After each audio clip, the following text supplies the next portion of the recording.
À la frontière nord du Lot-et-Garonne et de la Gironde, les maires des petites communes sont prêts à s'opposer au diktat du président de région Nouvelle-Aquitaine, Alain Rousset, au sujet de la ligne à grande vitesse Bordeaux-Toulouse et Bordeaux-Espagne. Le fameux GPSO, Grand Plan pour le Sud-Ouest. Il s'était donné rendez-vous à Casteljaloux ce samedi 27 novembre 2021.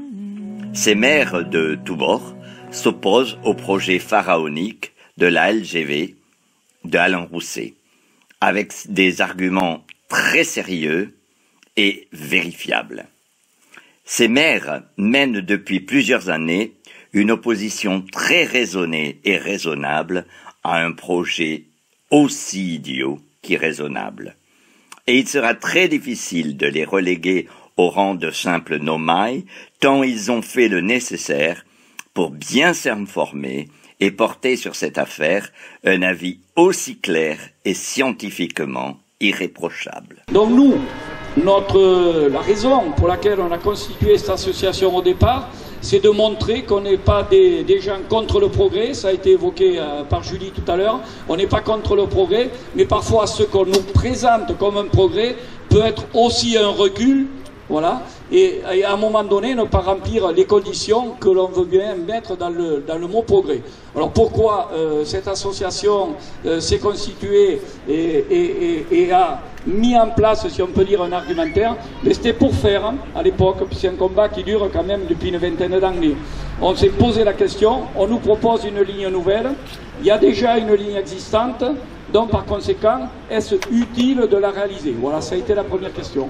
Et donc cet assaut d'élus, l'objet, c'est de trouver les fonds nécessaires pour faire une étude par un cabinet spécialisé, donc qui est le cabinet Claraco, et qui est venu, je crois, jeudi soir, au passage, venir expliquer, un spécialiste du ferroviaire, qui nous a fait une étude sur la ligne existante et faire le comparatif avec les éléments qui pouvaient venir faire la balance, si on peut dire, entre une ligne nouvelle et la ligne ancienne.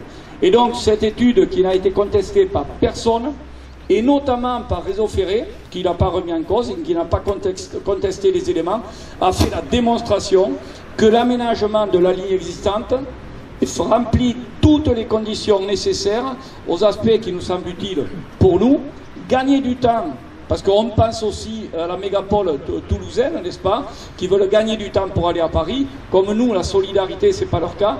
Comme nous, la solidarité, c'est pas un mot vain. On est d'accord avec la solidarité, c'est créer les conditions pour pouvoir gagner du temps, c'est-à-dire aménager la ligne existante et la mettre en 120 km/h alors qu'actuellement elle est à 120, 130, 150 maxi. Ça permet effectivement aux Toulousains de pouvoir gagner beaucoup de temps pour aller à Paris. Donc première question. Après, la suite, évidemment, c'est ce qui sert le territoire. C'est-à-dire que l'aménagement de cette ligne puisse remplir les conditions de développement du territoire. Et c'est vrai que passant dans toutes les villes, Marmande, Agen et puis les petits villages également, il y a une proximité liée au développement économique et du fait qu'il y a des trains de marchandises qui passent dessus. C'est aussi un élément important.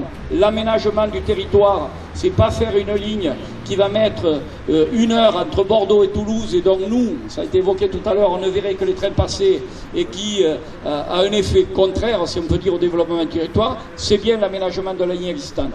Et un point qui nous semble majeur, c'est la desserte au quotidien. La population de nos territoires, y compris de Toulouse et de Bordeaux d'ailleurs, c'est quoi? C'est ceux qui prennent tous les matins et le soir le TER pour aller bosser à Agen, bosser à Bordeaux, bosser à Langon ou ailleurs, et qui ont une utilité majeure donc, de ce train-là. Donc la desserte au quotidien, j'avais pu comprendre donc, le président de la République qui nous disait il y a 4-5 ans qu'il faisait une priorité pour l'utilisation au quotidien par ceux qui ont besoin du train régulièrement. Donc vous voyez, l'aménagement de la ligne existante permet de gagner du temps, permet de développer économiquement le territoire, permet effectivement d'avoir cet aspect majeur de desserte au quotidien et permet d'avoir une ligne performante. Et pour cela, il faut la moderniser, il faut effectivement la mettre en sécurité, modifier le cadencement des trains, hein, c'est très technique ça, mais c'est important. Actuellement, on nous dit qu'elle est à saturation. alors qu'en réalité c'est faux, dans la mesure où les capacités de la ligne à supporter beaucoup plus de trains existent. C'est-à-dire aujourd'hui, en gros, cette ligne existante est utilisée à 50% de son besoin. Donc ce qui veut dire que le côté saturation n'existe pas. Alors quand on a fait le point sur tous ces éléments majeurs de cet aménagement de ligne existante, eh bien on débouche sur un truc simple, hein. C'est que la ligne nouvelle qu'on nous propose est inutile, elle ne sert à rien. Ça permettra de passer 20 trains par jour à 320 km/h et ça ne permettra même pas de gagner du temps, puisque le côté temps est quand même important. Entre le différentiel de la ligne existante et de la nouvelle ligne, c'est 6-7 minutes éventuellement de gagner entre Bordeaux et Agen, et c'est 12 ou 13 minutes de gagner entre Bordeaux et Toulouse. Donc investir 14 milliards, 15 milliards, 20 milliards, puisqu'actuellement on annonce à 14. Mais on sait très bien que ce sera 20% plus cher, donc on va arriver à 3, 4, 5 milliards de plus. Investir une masse d'argent comme ça, faites les comptes. 13 minutes de gagner, ça fait plus d'1 milliard à la minute, n'est-ce pas? Pour une ligne qui sera ultra déficitaire, puisqu'il passera en théorie une vingtaine de trains, alors que la capacité de la ligne c'est 100, 120 trains par jour. Voilà, donc on pourrait avoir une multitude effectivement d'arguments qui justifient le combat que l'on mène, et qu'effectivement il faut, pour l'intérêt des citoyens, pour l'intérêt des finances publiques, effectivement gagner le combat qui consiste à aménager cette ligne et éliminer donc la ligne existante. Alors,